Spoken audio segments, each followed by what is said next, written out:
ഓവനില്ലാതെ പാനിൽ ഒരു ഫുൾ ചിക്കൻ്റെ തന്തൂരി എങ്ങനെ ചെയ്യാമെന്നുള്ളതാണ് ഇന്നത്തെ റെസിപ്പി. അതിനായിട്ട് ഞാനിവിടെ ഒരു കുടം വെളുത്തുള്ളി എടുത്തിട്ടുണ്ട്. ഇച്ചിരി അല്പം വലിയ കുടം വെളുത്തുള്ളിയാണ്. അത് നമുക്കൊരു മിക്സിയുടെ ജാറിലേക്ക് ഇട്ട് കൊടുക്കാം. പിന്നെ ഇതുപോലുള്ള ഒരു ചെറിയ കഷ്ണം ഇഞ്ചിയാണ്, അതൊന്ന് കട്ട് ചെയ്തിട്ട് കൊടുക്കാം.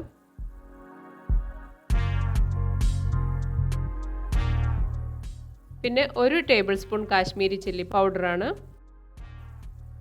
പിന്നെ ഒരു 2 ടീസ്പൂൺ മുളക് പൊടി, സാദാ മുളക് പൊടി, ഒരു 1/2 ടീസ്പൂൺ കുരുമുളക് പൊടി.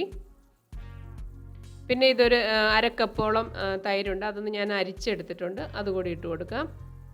പിന്നെ ഇതൊരു ടീസ്പൂൺ മല്ലിപ്പൊടി, ഒരു 1/2 ടീസ്പൂൺ ഗരം മസാല, പിന്നെ ഒരു 1/4 ടീസ്പൂൺ മഞ്ഞൾപ്പൊടി. ഇതെല്ലാം കൂടെ കൂട്ടി നമുക്ക് നന്നായിട്ടൊന്ന് അരച്ചെടുത്ത് കൊണ്ടുവരാം. ഞാനിവിടെ അരച്ചെടുത്ത് കൊണ്ടുവന്നിട്ടുണ്ട്. ഇനി ഇതൊരു നമുക്ക് മാരിനേറ്റ് ചെയ്ത് വെക്കാനുള്ള പാനിലേക്ക് ഒഴിച്ചു കൊടുക്കാം. ഇനി ആവശ്യത്തിനുള്ള ഉപ്പ് കൂടി ഇട്ട് കൊടുക്കാം.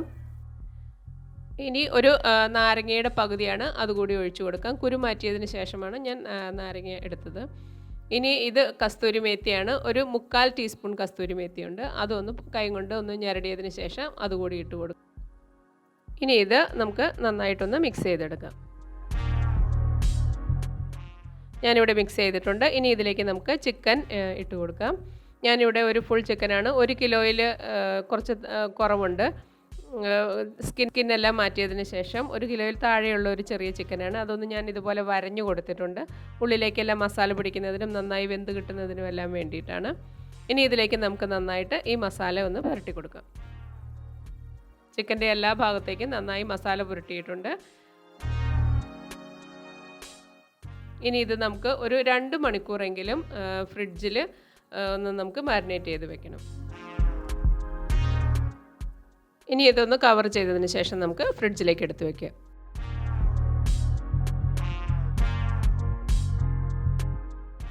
ഇതിപ്പോൾ 2 മണിക്കൂർ കഴിഞ്ഞിട്ടുണ്ട്. നിങ്ങൾക്ക് ഓവർനൈറ്റ് വെക്കാൻ പറ്റുകയാണെങ്കിൽ അത് കുറച്ചുകൂടി നല്ലതായിരിക്കും. ഇനി നമുക്കിത് ഒരു ഫ്രൈയിങ് പാനിലേക്ക് ഇട്ട് കൊടുക്കാം.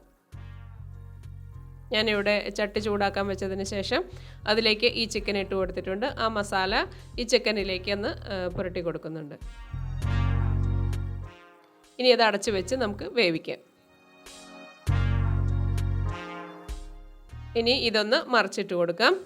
അതിനുശേഷം വീണ്ടും നമുക്ക് അടച്ചു വെച്ച് വേവിക്കാം.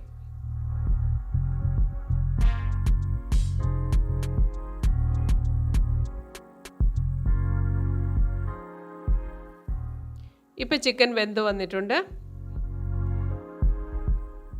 ഇനി നമുക്കിതൊന്ന് ഒരു പ്ലേറ്റിലേക്ക് എടുത്ത് മാറ്റാം.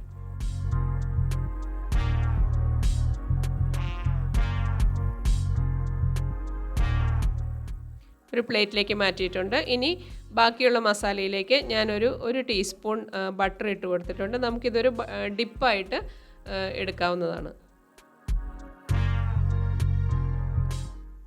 ഇതിന് ഞാനൊരു ബൗളിലേക്ക് മാറ്റുകയാണ്.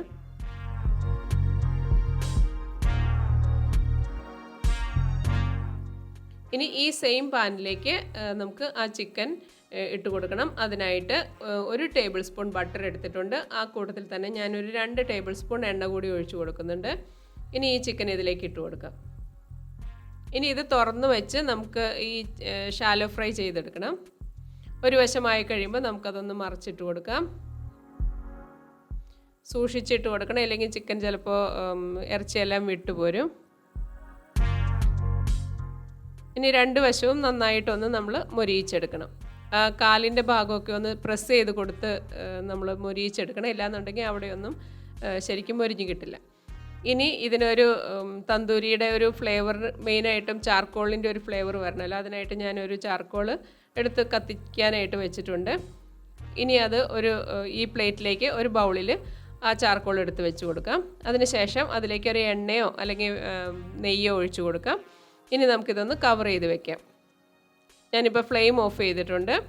ഇനി ഇതൊരു 10 മിനിറ്റ് നമുക്ക് ഈ രീതിയിൽ അടച്ചു വയ്ക്കാം. നമ്മുടെ തന്തൂരി ചിക്കൻ റെഡി ആയിട്ടുണ്ട്. നിങ്ങൾക്ക് ഈ വീഡിയോ ഇഷ്ടമായാൽ ലൈക്ക് ചെയ്യുകയും ഷെയർ ചെയ്യുകയും നിങ്ങളുടെ ഫീഡ്ബാക്ക് കമൻറ്റിലൂടെ അറിയിക്കുകയും ചെയ്യുക. ചാനൽ ഇഷ്ടമായാൽ സബ്സ്ക്രൈബ് ചെയ്ത് ഞങ്ങളെ ഒന്ന് സപ്പോർട്ട് ചെയ്യുക. താങ്ക്